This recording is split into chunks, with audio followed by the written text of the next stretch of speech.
ओम सुमुखश्चैकदन्तश्च कपिलो गजकर्णकः लंबोदरश्च विघ्नो विघ्ननाशो विनायकः धूम्रकेतुर्गणाध्यक्षो भालचन्द्रो गजानन द्वादशेतानि नामानि या पठे शृणुयादपि विद्यारम्भे विवाहे च प्रवेशे निर्गमे तथा संग्रामे संकटे चैव विघ्नस्तस्य न जायते। ओम जयंती मंगला काली भद्रकाली कपालिनी दुर्गा क्षमा शिवा धात्री स्वाहा स्वधा नमोस्तुते। नमस्कार, स्वागत है आपका आचार्य वाणी में। मैं आचार्य डॉक्टर विक्रमादित्य आपके साथ हूँ और आज का विषय है मीन राशि वालों के लिए, बृहस्पति प्रधान राशि वालों के लिए ये जो आने वाला समय है, अक्टूबर का अंतिम काल, क्या कुछ खेल करने वाला है आपके साथ। देखिए मीन राशि वालों, बृहस्पति उच्च के हो चुके हैं और बृहस्पति के साथ साथ अक्टूबर के अंतिम काल में मंगल भी स्वग्रही होने वाले हैं। बुध राशि परिवर्तन करने वाले हैं और अक्टूबर समाप्त होते होते खासतौर पर नवंबर के पदार्पण होते ही शुक्र भी अपनी स्व राशि में आ जाएंगे। तो ये वारे न्यारे होने के योग आपकी राशि में बहुत बढ़िया से बनकर तैयार होने चाहते हैं। तो इस वक्त दिवाली के महापर्व के दौरान पर आप अपनी किस्मत को जगाने की मार्ग पकड़ सकते हैं। किस्मत जो है वो जागने को तैयार बैठी है और यदि आपने सही मार्ग नहीं पकड़ा, आमतौर पे मीन राशि वालों के साथ समस्या क्या है, इस वक्त 7.5 चल रही है और सही मार्ग पे चलते चलते पता नहीं कहाँ दिग्भ्रमित हो जाते हैं आप। जो पिछले करीब 2.5-3 साल से आपके साथ स्थिति चल रही होगी, कम से कम उसको ठीक करने का रास्ता अपना लीजिए। हम बताने वाले हैं एक ऐसा मार्ग, आपकी 7.5 भी आपका कुछ नहीं बिगाड़ पाएगी। शायद आपको किसी ने आज तक ये रास्ता बताया ही नहीं होगा कि दीपावली के दिनों में एक ऐसा योग बनता है कि जब आप अपने शनि को पूरे वर्ष के लिए ठीक कर सकते हैं। एक आशीर्वाद, जी हाँ एक आशीर्वाद, और शनि आपका कुछ नहीं बिगाड़ पाएगा। जी हाँ, आपकी राशि में यदि ये आपने उपाय कर लिया तो आप सत्य माने कि फिर आपका कैसा खास योग जो है वो शास्त्रोक्त है। शायद किसी ने कभी ध्यान नहीं दिया हो। हम आपको केवल अंगूठी पहनने का जो शौक आजकल चल गया है ना, कि पंडित जी आए और गोली दे दें, केवल गोली नहीं, कोई गोली नहीं मिलती। आमतौर पे जो मेहनत करेगा वही उसको प्राप्त करने का योग बनेगा। तो उस बात को समझ लें, ईजी लाइफ नहीं है साहब। दुविधा में मत फंसे, सीधी तरह से चले, ज्ञान प्राप्त करें, उस चीज़ को रखेगा। दीपावली का महापर्व चल रहा है, आज उस पर भी लोगों ने भ्रांति उत्पन्न कर दी। हम इस कार्यक्रम के माध्यम से सब भ्रांतियों को ठीक करेंगे। महालक्ष्मी आ रही हैं दौड़ती हुई, आती हैं महालक्ष्मी, प्रादुर्भाव होता है, भगवती का प्राकट्य उत्सव होता है इस दिवाली पर। दरवाज़ा बंद मत रखना। कुछ लोग हैं जो दरवाज़ा बंद करने वाले हैं अपनी किस्मत का, कम से कम आप मत कीजिएगा। 7.5 चल रही है और गलती करी तो माँ ध्यान रखना, फिर 365 दिन आने वाले जो है ना, तो दरवाज़ा बंद ही रहेगा। ठीक कर लो, सिद्धांत हम समझाते हैं आपको। 21 तारीख की बात करते हैं। सबसे पहले 21 तारीख को मंगलवार का अवसर है, अमावस्या तिथि है, उदया तिथि के रूप में दिवाली है। इस दिन बहुत बहुत शुभकामना। कुछ लोगों ने 20 को ही मना ली है और 21 तारीख को सोते रहेंगे, मत सोना। दीपावली का दिवस है उस दिन और ग्रह नक्षत्र आपकी राशि के दृष्टिकोण से बहुत विचित्र बने हुए हैं। आपकी राशि के दृष्टिकोण से इस वक्त जो है ना, भ्रांति चल रही है मन में, हाँ ना उपापो मनाऊं, ये करूं वो करूं। अरे चलो एक बात सिद्धांत मानो कि आपने अगर 2 दिन जो है कुछ भ्रांति के वश कर ली, हम आपको सिद्धांत समझाने वाले हैं। आपकी राशि में इस वक्त दुविधाजनक स्थिति मनोमस्तिष्क में चल रही है, सही पकड़ूं या नहीं पकड़ूं। आप रास्ते में दृष्टिकोण से करें कि ये हम जो सिद्धांत समझाने जा रहे हैं आप समझें। कुछ मूर्ख लोगों ने इस वक्त पूरे संसार को भ्रमित किया, अपनी गलती को जबरदस्ती पूरे संसार पे थोप दिया है। पंचांग में उन्होंने कैलकुलेशन गलती करी और पूरा संसार उनके पीछे किस प्रकार से लग गया है आप भी समझ नहीं पा रहे हैं। ऐसा किस बात की नाक, गलती है तो मानो। हमने पूरे संसार को, दिल्ली के विद्युत परिषद को वो तथ्य सामने रखे हैं और पूरी दिल्ली विद्युत परिषद ने उसको स्वीकार किया है। बिरला मंदिर के अंदर मीटिंग में सबने स्वीकार किया कि ये बहुत बड़ी गलती हुई है, लेकिन वो कुछ हठधर्मी लोग ऐसे हैं जो मान नहीं रहे हैं। दीपावली का सुंदर पर्व आपके लिए बहुत कल्याणकारी योग लेकर आया है, उसको मना लीजिए तो आपके लिए अच्छा रहेगा। आपकी राशि के दृष्टिकोण से इस वक्त योग बन रहे हैं, वो भी आपको समझ लेना चाहिए। तो 21 तारीख को दिवाली का सुंदर योग बन रहा है। इस बार बड़ी भ्रांति रही कि 20 को मनाएं या 21 को मनाएं। शास्त्रों के दृष्टिकोण से हमने पूरी तरह से अच्छे से समझाया है कि कैसे 21 का योग बन रहा है। पुनः आपको समझा देते हैं कि यहाँ दिल्ली के पंचांग के अनुसार से या भारत के संपूर्ण पंचांगों के अनुसार से जो योग बन रहा है वो ऐसा है कि बिल्कुल जो अमावस्या की तिथि है वो करीब करीब 5:54 तक है। तो अमावस्या की आयु है। काशी के कुछ पंचांगों ने भयंकर गड़बड़ी करी है, गलती करी है, और इस बात को हमने बिल्कुल प्रत्यक्ष प्रमाण के तौर पर उपस्थित किया है कि उन्होंने जो पंचांग में उन्होंने लिखा है, अपनी गणनाओं के अनुसार से कहा है कि सूर्य अस्त जो उनके पंचांग में जाकर कोई भी देख सकता है। उन्होंने लिखा है कि करीब करीब शाम को जो सूर्यास्त हो रहा है वो 5:40 पे हो रहा है, लेकिन काशी में भी सूर्यास्त जो हो रहा है 5:26 पे हो रहा है, और उसकी वजह से उनकी तिथि की आयु गड़बड़ हुई है, और तिथि की आयु गड़बड़ उन्होंने कैलकुलेशन में मिस्टेक करी है, और ये प्रमाणित है, उनके पंचांग को जाके देख सकते हैं। उन्होंने सूर्योदय दिखाया है 21 जो अक्टूबर को सुबह 6:20 पे दिखाया है, जबकि काशी में सूर्योदय 6 बजे हो रहे हैं सुबह सूर्योदय। तो इतनी बड़ी भयंकर गलती उन्होंने करी है, और उसके कारण से इस समस्त संसार के समक्ष एक ज्योतिष का बड़ा अजीब अपनी गणनाओं के अनुसार से ज्योतिष का नाम खराब किया है। तो इस बात में भ्रांति में ना फंसे। ये काशी के कुछ विद्वानों, तथाकथित विद्वानों, हमारी संपूर्णानंद संस्कृत विद्यालय में काशी में बात हुई, और उन्होंने भी इस बात को प्रतिपादित किया कि 21 तारीख को ही दिवाली मनाई जानी चाहिए। तो हमने आपके समक्ष इस सत्य को प्रतिपादित किया है। आज ज्योतिष को सही रूप से समझने की आवश्यकता है, एक विचार गोष्ठी होनी चाहिए और उसको सही से समझना चाहिए। तो हमने ये प्रमाणित तौर पे आपके समक्ष रखा है कि 21 तारीख को सूर्यास्त के समय पर प्रदोष व्यापनी अमावस्या पूरे भारत में, असम से लेकर पूरे गुजरात तक के पूरे अक्षांश पर उपस्थित है, कोई द्वंद्व नहीं है। तो अपने भाग्य को जगाइए। अमावस्या युक्त जो प्रदोष तिथि में व्याप्त है, पराग्रही जो शास्त्र में कही गई है, अपनी किस्मत को मत सुलाइए भगवती का, महालक्ष्मी का। अगर आपने 20 को पूजन कर भी लिया है तब भी कोई चिंता नहीं, दोबारा कर लोगे तो कोई महालक्ष्मी जाएंगी नहीं, पदार्पण करेंगी। आपको नित्यपति करनी चाहिए, तो कम से कम इसी बात के मान के कर लो कि आप आनंद भाव से। तो एक महालक्ष्मी का पूजन, एक बड़ी विचित्र प्रश्न भी आपके समक्ष उठना चाहिए। हम यहाँ समस्त प्रश्नों का निराकरण भी कर रहे हैं कि महालक्ष्मी का एक प्रश्न हमारे पास आया, यहाँ हम बताना इसलिए आवश्यक समझते हैं कि 21 तारीख जो महालक्ष्मी का पूजन होता है, बोले गणेश के साथ गौरी बैठती हैं, यहाँ लक्ष्मी जी का पूजन होता है, विष्णु जी का पूजन क्यों नहीं होता? शास्त्र के अनुसार से आपको इस बात को सही रूप समझ लेना चाहिए कि जो भगवान राम के अयोध्या पर वनवास से वापस आने पर तो दिवाली आनंद भाव से दीपोत्सव मना ही मना, लेकिन भगवान राम से पहले भी तो दिवाली मनती थी। क्या दिवाली उससे पहले नहीं मनती? दिवाली का जो संबंध है दीपावली का, वो वास्तविक तौर पर वो है भगवती महालक्ष्मी का प्रादुर्भाव उस दिन हुआ। और जब आदि लक्ष्मी का प्रादुर्भाव हुआ, जो दुर्गा सप्तशती के दूसरे अध्याय में कथा आती है कि समस्त देवताओं ने विचार किया कि अब इस जो राक्षस जिसने त्रिलोकी में राज्य स्थापित कर लिया है महिषासुर ने, उससे कैसे उसको हटाना है। तो कहा जाता है कि जब समस्त देवतागण, भगवान विष्णु, महेश, शिव इत्यादि समस्त देवताओं गणों के साथ ऋषिगण वहाँ पे विचार कर रहे थे आकाश मंडल में, तो उन सबके शरीर से एक तेज निकला और वो महालक्ष्मी के रूप में, एक स्त्री के रूप में वहाँ जो है परिवर्तित हुआ। तेजोमय शरीर था जो दिव्य थर्वशीष ने प्रार्थनाएं का, और समस्त देवताओं ने पूछा काशी तुम महादेवी थी, तो उन्होंने कहा, उस पराशक्ति ने बोला सा ब्रवीति आम ब्रह्म स्वरूपिणी मत्तः प्रतिपुषात्मगम जगत शून्यम च शून्यम च। ये दिव्य थर्वशीष की प्रार्थना है। और सब जब उन्होंने अपना पूरा व्याख्यान दिया कि हम कौन है, भगवती ने कहा वेदो हम अवेदो हम विद्याम अविद्याम अजाहम अनजाहम, तब आखिरी में सब समस्त देवता कहते हैं नमो देवी महादेवी शिवाय सत्मा। तो ये भगवती का स्वरूप जो है महालक्ष्मी स्वरूप है, उनका जो है वो प्रकट उस दिन हुआ है। तो प्रादुर्भाव उस दिन हुआ है, इसलिए महालक्ष्मी का पूजन उस दिन गणेश जी के साथ किया जाता है। गणेश जी तो सर्वप्रथम पूज्य हैं भगवान शिव के आशीर्वाद से, तो साथ में निर्विघ्नता पूर्ण करने के लिए और महालक्ष्मी की प्राप्ति के लिए इस दिन उनका स्तवन आनंद भाव से होना चाहिए। तो ये सही रूप से आप समझ लीजिए। तो वैसे तो श्री पंचमी के दिन भी भगवती महालक्ष्मी का प्रादुर्भाव बोला जाता है। बहुत सारे लोग द्वंद्व में फंस जाते हैं। वो कौन सी लक्ष्मी है? वो लक्ष्मी है कि जो सागर मंथन से उत्पन्न हुई श्री पंचमी के दिन। ये भगवती आदि लक्ष्मी है जो जिनकी प्रार्थना भगवान विष्णु ने, भगवान शिव ने, ब्रह्मा ने स्वयं करी है।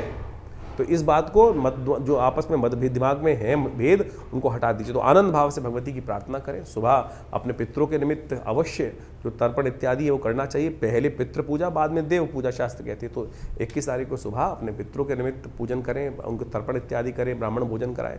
शाम के समय जो प्रदोष काल है, जब सूर्यास्त हो रहा है आपके क्षेत्र में, जैसे दिल्ली में सूर्यास्त करीब करीब हो रहा है, वो हो रहा है करीब करीब 5:40 के आसपास, और उसी समय के बाद से लेकर रात्रि में 8 बजे तक। अब ये छोड़ दीजिए, जब एक बार डिसाइड हो गया कि प्रदोष व्यापनी अमावस्या हो गई, तो उसमें ये छोड़ दीजिए कि 5:57 पर खत्म हो जाएगी, तो फिर उसके बाद कोई फायदा नहीं। अरे पूरा मुहूर्त बन गया, जब योग बन गया तो पूरे 24 घंटे का मुहूर्त बन गया।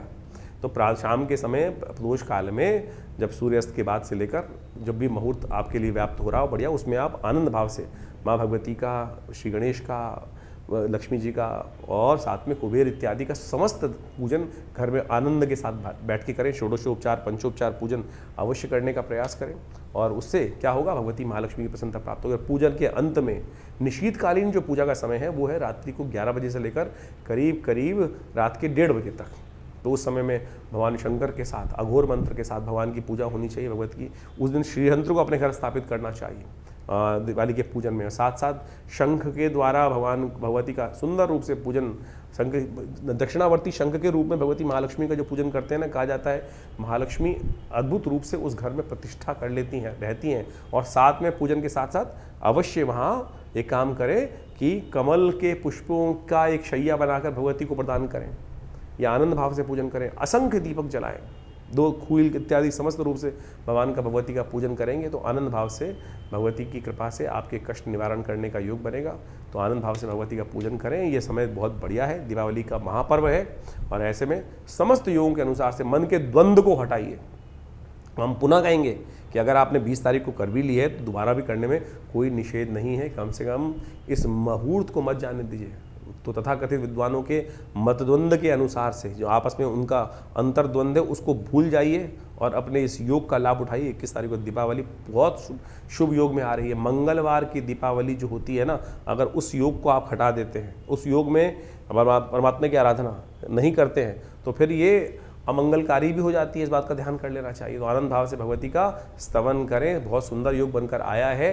तो ऐसे में समस्त कष्टों को निवारण करने के लिए भगवती का आवाहन करें। भगवती घूम रही हैं तो आपके घर में सुंदर रूप से दीपों की माला बनाकर आनंद भाव से आप परमात्मा का, भगवती का पूजन करें। कल्याण के योग अद्भुत रूप से बनेंगे। सुगंधी युक्त तेल से जो घी जला रहे हैं उसमें थोड़ा इत्र अवश्य डालिएगा। असंख्य दीपक जितने भी चला सकते हैं तो आप अवश्य इस प्रकार से पूजन करेंगे, कल्याण होगा। तो मीन राशि वालों, दीपावली अवश्य मनाइएगा। महालक्ष्मी इंतजार करेंगी। रात को दरवाजे पर दिए जला के रखिएगा। 20 को मना लिए, कोई बात नहीं। 21 को तो अवश्य मनाइएगा, अवश्य मनाइएगा। सरकार नहीं मना रही है लेकिन आप तो मनाएं। दीवार एक दिन एक्स्ट्रा दीप जला के रखें। आनंद भगवती को स्वागत करके रंगोली बना के रखें। महालक्ष्मी का पूजन करें। एक दिन एक्स्ट्रा दक्षिणा दे देंगे तो कोई फर्क नहीं पड़ेगा।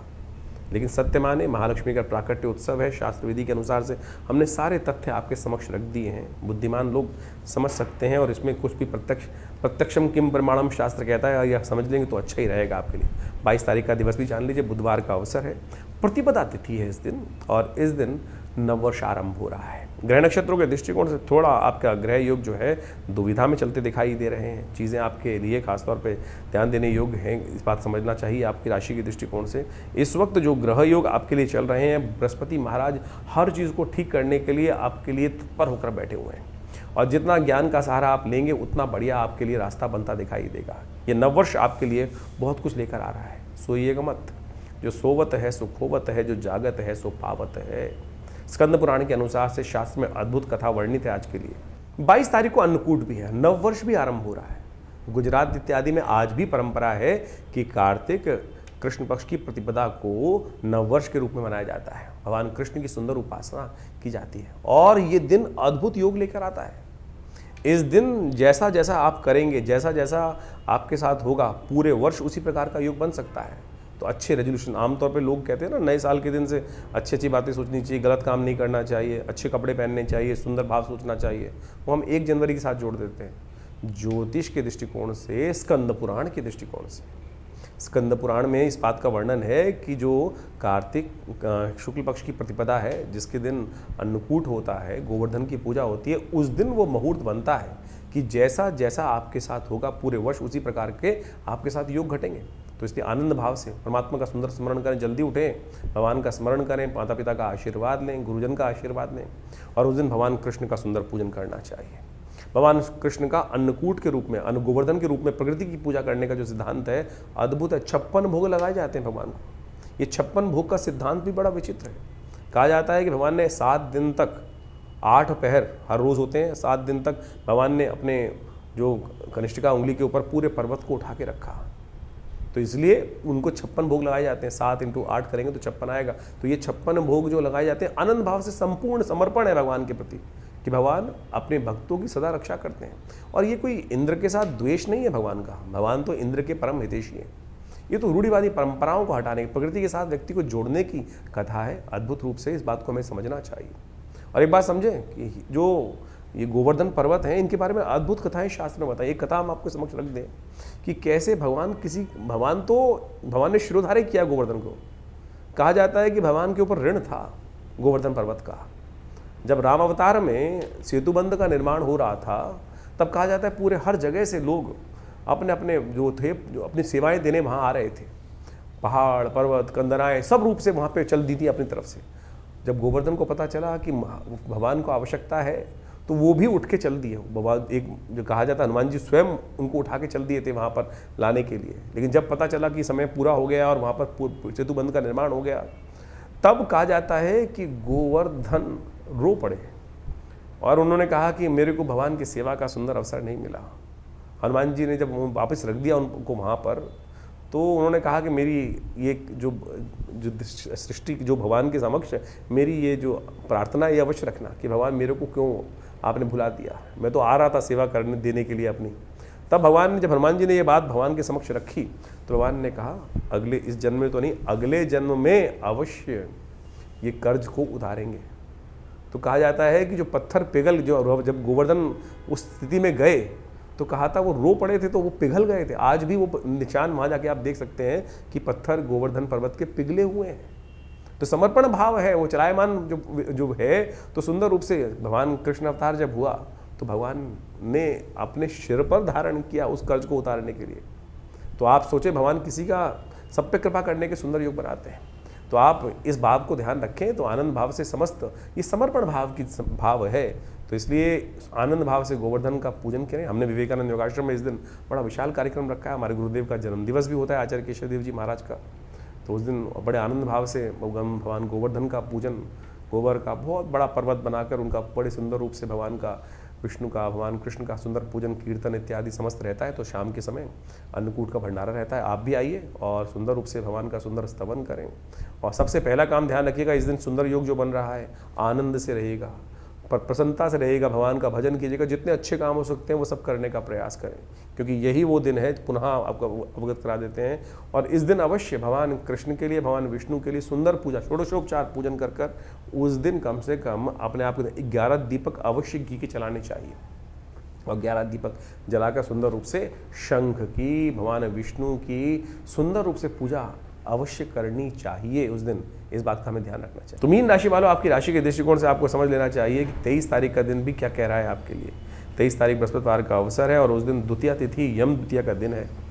शनि, जी हाँ शनि को मनाने का दिन है आपकी राशि के दृष्टिकोण से। इस वक्त आपकी राशि में रात्रि में गजकेसरी योग बनकर तैयार हो रहा है, जो भाग्य में आपके लिए एक नया पदार्पण करने के योग है। और आपने यदि ये उपाय कर लिया जो हम आपको बताने जा रहे हैं, आप समझ लीजिएगा वारे न्यारे हो जाएंगे।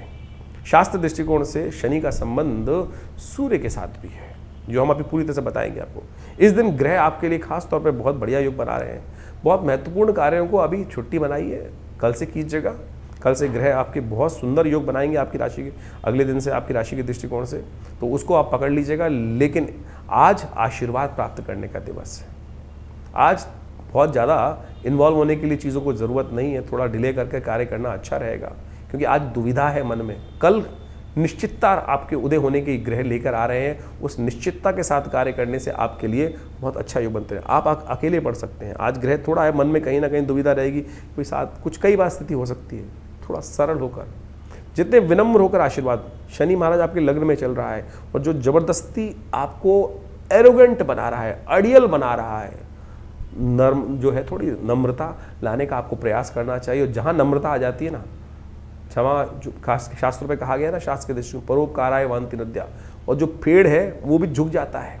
जितना फलदार पेड़ होगा झुकेगा और संसार को आनंद देगा। इस बात को समझ लें तो अच्छा रहेगा। तो इसलिए क्या शास्त्र में वर्णित कथा है वो भी समझ लीजिए आप। 23 तारीख की भैया दूज है, कार्तिक जो शुक्ल पक्ष की द्वितीया है, ये यम द्वितीया है। देखिए दीपावली का महापर्व बड़े सुंदर रूप से आपको समझ लें, यमराज जी की पूजा से, यमदीप दान से शुरू होती है और जो है वो अंत भी यमदीप दान से ही होता है। ये कार्तिक के महीने में दीप दान का ही महत्व है। सरलता से एक दीप जलाकर ही आप समस्त अपने पापों से मुक्ति प्राप्त कर सकते हैं, भगवान का सानिध्य प्राप्त कर सकते हैं, पुण्यों को जगा सकते हैं। ये यमदीप दान जो यम द्वितीया है, जिसको भाई दूज बोला जाता है, इसके पीछे भी अद्भुत कथा है। यमराज जी और यमुना जी आपस में भाई बहन हैं, सूर्य पुत्री हैं दोनों के दोनों। और कहा जाता है कि यमुना जी हमेशा यमराज जी से कहती थी कि हमारे यहाँ कभी भोजन करें आके। धर्मराज हमेशा व्यस्त रहते थे, टाइम नहीं मिलता था। तो यम द्वितीया के दिन यमराज जी जाकर बहन यमुना के यहाँ भोजन करते हैं। और कहा जाता है कि इस दिन समस्त भाइयों को अपनी बहन के घर जाकर ही भोजन करना चाहिए, अपने घर भोजन नहीं करना चाहिए। इस बात का ध्यान रखना चाहिए। शास्त्र में तो यहाँ तक प्रमाणित है कि अपने घर में चूल्हा ही ना जलाएं, उस दिन जाके बहन के घर ही भोजन करना चाहिए। तिलक किया जाता है। क्या होता है इससे बहन के कष्ट दूर हो जाते हैं और भाई की आयु बढ़ जाती है। यह सुंदर शास्त्र में सिद्धांत है, कोई और टोटके की जरूरत ही नहीं भाई। तो इसलिए बहन से बढ़िया भाई को कौन आशीर्वाद दे सकता है। ये संबंध है सुंदर रूप से, समस्त अहम को त्यागिए और जाकर अपने परिवार में सामंजस्य स्थापित करने के लिए, आशीर्वाद के लिए, समस्त कष्टों को दूर करने के लिए इतनी बढ़िया व्यवस्था शास्त्र में वर्णित है, इसका पालन करना चाहिए। और शाम के समय काम अवश्य करना चाहिए। यम द्वितीया के दिन यमुना जी के घाट पे या किसी भी पानी के घाट पे जाकर, तालाब में या नदियों पे जाकर, हो सके यमुना तो सबसे श्रेष्ठ है, शाम को 7 क्या करना चाहिए, एक नोट कर लीजिए, उपाय है, अद्भुत उपाय। ये नोट करके जो कर लेगा उसके पूरे वर्ष के लिए समस्त कष्ट दूर होने के योग बन जाएंगे। छोटा सा उपाय है।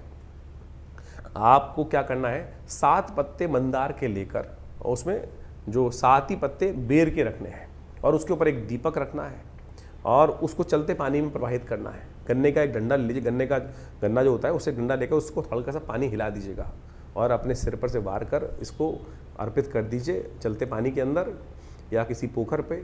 तो कहा जाता है कि पूरे वर्ष तक के लिए समस्त कष्टों को दूर करने का आशीर्वाद मिल जाता है। पितृ भी प्रसन्न हो जाते हैं, जिनको लगता है ना कि पितृ दोष बन गया है, पितृ पता नहीं संतुष्ट है कि नहीं है। ये एक उपाय है। यम द्वितीया के दिन शाम के समय जो कर लेगा उनके समस्त कष्ट दूर हो जाएंगे।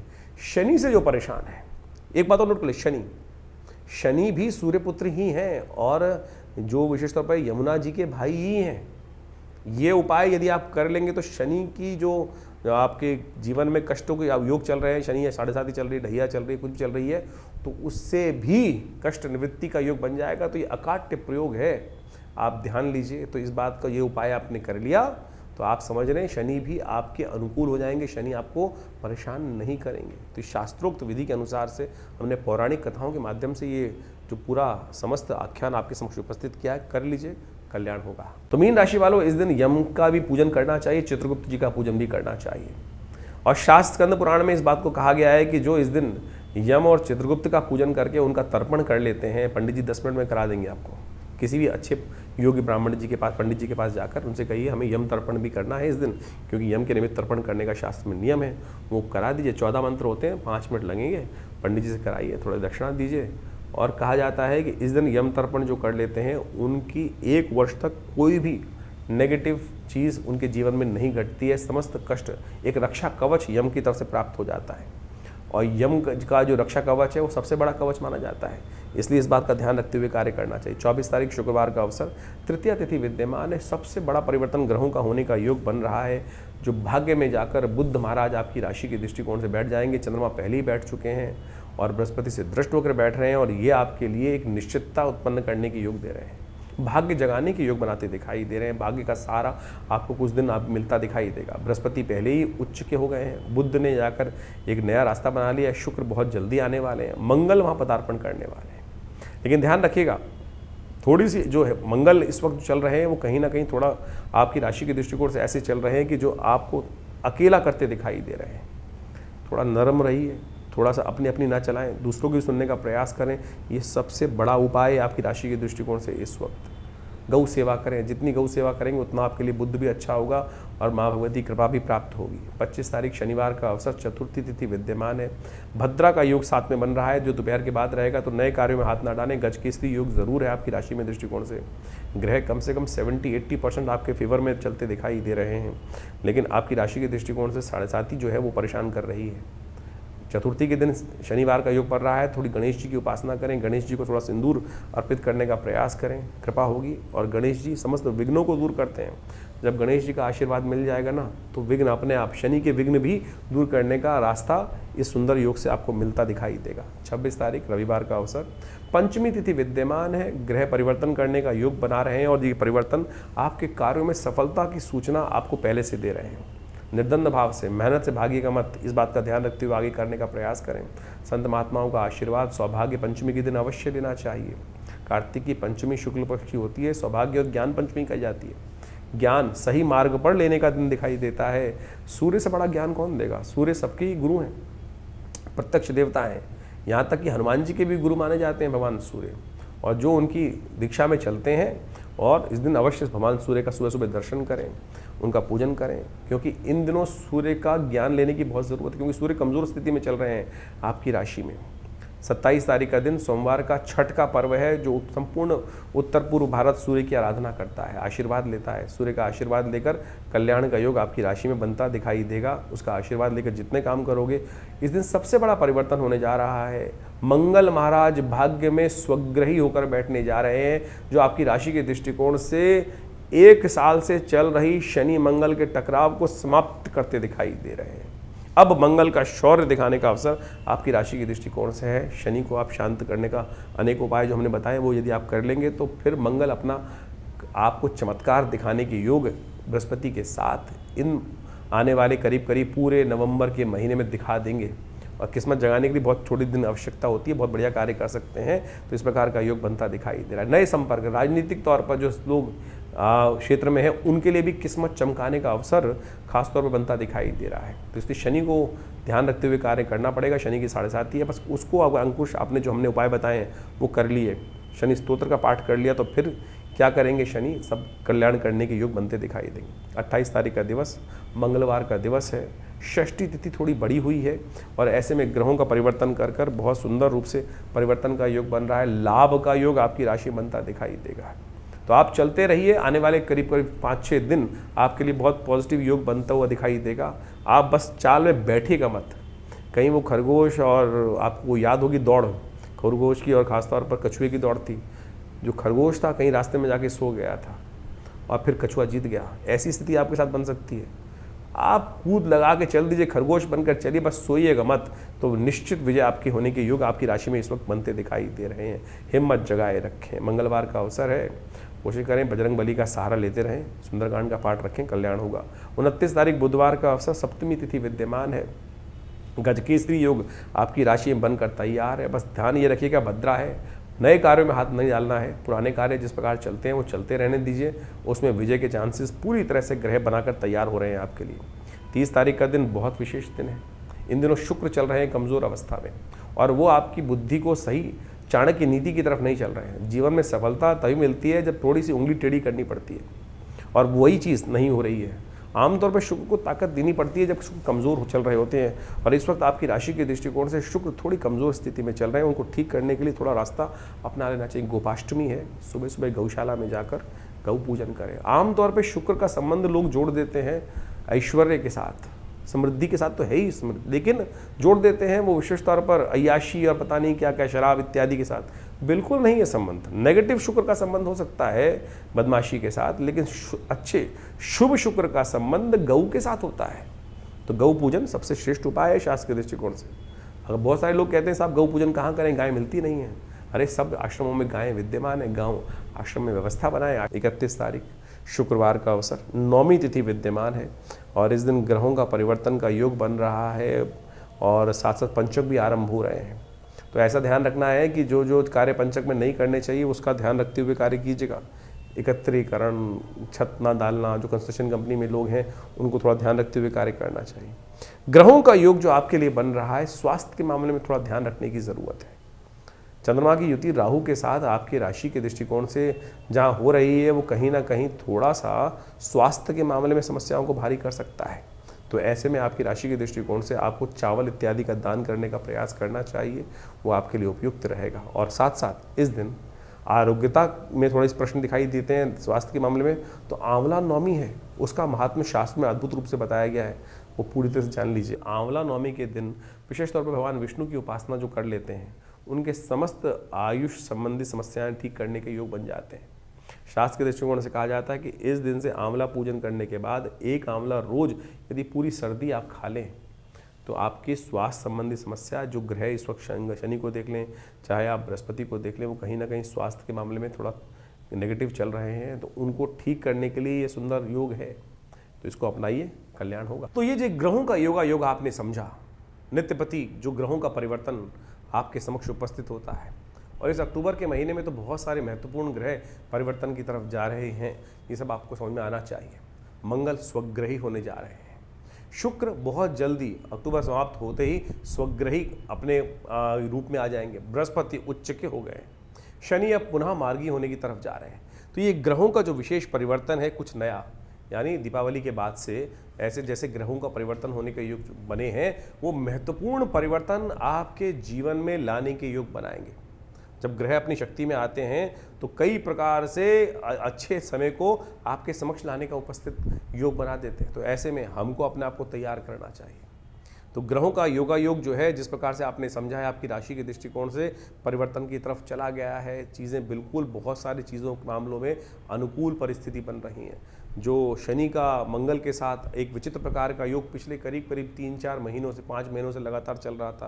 पहले समसप्तक योग, पहले षडाष्टक योग, फिर षडाष्टक योग तो पुनः बना, और अब मंगल पूर्ण ताकत में आ चुके हैं, बृहस्पति से दृष्ट हो चुके हैं, शुक्र भी स्वग्रही होने के योग बना रहे हैं। तो इस प्रकार से इन सब समस्त ग्रहों ने परिवर्तन कर आपकी किस्मत में कुछ नया करने का, व्यवस्था बनाने का योग बनाया है। तो आप अच्छे से समझ लीजिए, और जब समय ठीक चल रहा हो ना, तो हमको पूरा तटस्थ होकर, कई बार क्या होता है, मन हतोत्साहित हो जाता है, लगातार कई बार जीवन में समय खराब चल रहा होता है तो मन ये ऐसा हो जाता है कि कुछ होगा ही नहीं, मेरे करने से कुछ होना ही नहीं है। तो ऐसे में हम हार जाते हैं, और जबकि स्थितियां बिल्कुल परिवर्तन करते हुए टाइम नहीं लगता है। वैसे ही परिवर्तन की स्थिति अब आ चुकी है। जैसा हमने आपको कहा, मंगल स्वग्रही होने के योग बना रहे हैं, अपनी राशि में आ रहे हैं, पूर्ण ताकत में आ रहे हैं, और हिम्मत से बहुत सारी, सबसे बड़ा परिवर्तन तो बृहस्पति ने किया है। लंबा समय नहीं है, सोने का समय नहीं है। जो जागत है सो पावत है, जो सोवत है सो खोवत है। इस बात का ध्यान कर लो साफ साफ। और नहीं तो फिर ये समय तो अभी कैसे, दिसंबर तो आया जाता है, 4 दिसंबर के आसपास बृहस्पति पुनः फिर बदल जाएंगे और फिर वही स्थिति में चले जाएंगे। उच्च के बृहस्पति सुंदर तरीके से ग्रहों पर अपना कंट्रोल उपस्थित कर चुके हैं। तो अब आपको समझना है कि आपको चीज़ों को कैसे ठीक करना है। हाँ, अगर अभी भी आपको लग रहा है कि आपके जीवन में परिवर्तन नहीं आ रहा, तो आपको फिर गोचर के दृष्टिकोण से नहीं, अपनी जन्मपत्री को दिखाना चाहिए। हो सकता है कुछ महादशाएं खराब चल रही हैं, और बहुत ऐसा लंबा चौड़ा उपाय नहीं होते हैं। बहुत सारी चीज़ें लोग चाहते हैं कि परिवर्तन होता ही नहीं है, लेकिन उनको सही रूप से करने की आवश्यकता है। हमने देखा है परिवर्तन होता है। बहुत सारे लोग लगातार हमारे साथ जुड़े हुए हैं, और हमने जैसे जैसे उपाय उनसे कराए हैं, उनके जीवन में महत्वपूर्ण परिवर्तन का योग बना, निश्चित तौर पे बना, अच्छे से सामने देखने पे बना। और बिल्कुल परिवर्तन कर्म से बनता है, विश्वास से बनता है, सही दिशा में कार्य करने से बनता है। कार्य तो सब कोई कर रहे हैं। अब कोई लठ ऐसे मार रहा है, कोई वैसे मार रहा है। ज्ञान के अनुसार से एक पॉइंट पर यदि हम कार्य करने का रास्ता सही सेट कर लें, विज्ञान के अनुसार से, समय के अनुसार से, बुद्धि के अनुसार से, देव योग के अनुसार से, तो कैसी चीज़ें हमारे हाथ में नहीं आएंगी। ये विश्वास हमको जगाना चाहिए। ज्योतिष विज्ञान वही विश्वास जगाता है, और सही रूप में सही चीज़ों को कर कर, परमात्मा के सामने प्रार्थना कर कर, सही रूप यदि उपाय कर लिया जाए, तो सही माने परिवर्तन, किस्मत जगाने के मार्ग बहुत जल्दी से प्रशस्त हो सकते हैं। तो जैसा हमने आपको आपके ग्रहों का योग बताया है, तो उसको सही समझ लीजिए, अपने जन्मपत्री को अच्छे से। क्योंकि क्या होता है कि एक बार हम लोग गोचर के दृष्टिकोण से बहुत सारी चीज़ों को देखते रहते हैं, जैसे हम आपको बताते हैं। तो गोचर का एक पार्ट है, इसके अंदर बहुत सारी चीज़ें अपने वो क्या होता है, आजकल बहुत सारे लोग जब जन्मपत्री दिखाने आते हैं, तो आजकल यूट्यूब चैनलों की मेहरबानी से आधे ज्योतिषी खुद बन के ही आते हैं, और पूरा ज्ञान होता नहीं है। तो क्या होता है कि फिर नीम हकीम खतराए जान हो जाती है स्थिति। तो कई बार वो चीज़ें समझ में नहीं आती हैं। छोटी छोटी चीज़ें कई बार हम अपने लिए देख रहे होते हैं तो नहीं देख पाते। सामने वाला जब देखता है और बिल्कुल न्यूट्रल होकर देखता है, तो वो चीज़ें सामने आ जाती हैं। और हमने देखा है कि बिल्कुल छोटे से रूप में यदि उसको परिवर्तन करने का मार्ग, हल्का सा परिवर्तन करने का मार्ग पकड़ लिया जाए, सही दिशा पकड़ ली जाए, तो किस्मत जागने के योग बन सकते हैं। तो आप बिल्कुल इस समय को बर्बाद मत कीजिएगा, समय आपके बिल्कुल उपयुक्त हैं, चीज़ों को सही दिशा में करने का प्रयास करें। और जिस प्रकार से कभी कभी सही समय पर जाकर, आजकल मॉडर्न साइंस में बोला जाता है ना कि जब कुछ सब ठीक चल रहा हो तो डॉक्टर के पास जाके एनालाइज कराते रहना चाहिए, तो उसी प्रकार से ज्योतिष विज्ञान में भी ग्रहों का एक युग कभी नहीं रहता, हर समय परिवर्तन का युग बनता है। तो समय समय पर अपनी जन्म पत्रिका, समय चीज़ों के विचार विमर्श, चीज़ों को समझने का मार्ग करते रहना चाहिए, और उससे क्या होता है कि चीज़ें सही दिशा में सही समय पर पकड़ में आ जाती हैं। और वो नहीं तो फिर क्या होता है कि यार मेरा बैठा हुआ व्यक्ति कहाँ, मिलने वाला व्यक्ति कहाँ बैठा हुआ था, मुझे पता ही नहीं चला। यही तो किस्मत सोने का तरीका है, यही कारण है ना कि हमको पता ही नहीं चला कि हमारा किस्मत जगाने के लिए व्यक्ति बैठा हुआ था, और जब उसका समय निकल गया तब जाकर हम जागे, अरे चीज़ हाथ से निकल गई।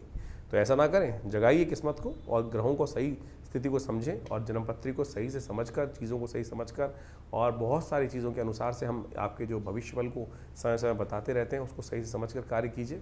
देखिए किस्मत बदलने के लिए बिल्कुल तैयार है, और आशा करते हैं, भगवान से प्रार्थना भी करते हैं, जैसा हमारे आश्रम पर नित्य प्रति बहुत सारी अनुष्ठान इत्यादि, यज्ञ इत्यादि, पूजा इत्यादि चलती रहते हैं। जन कल्याण के योग बनाएं, अपने स्वयं भी अच्छा करें और समाज को भी अच्छी तरफ ले जाने का प्रयास करें। धन्यवाद, नमस्कार।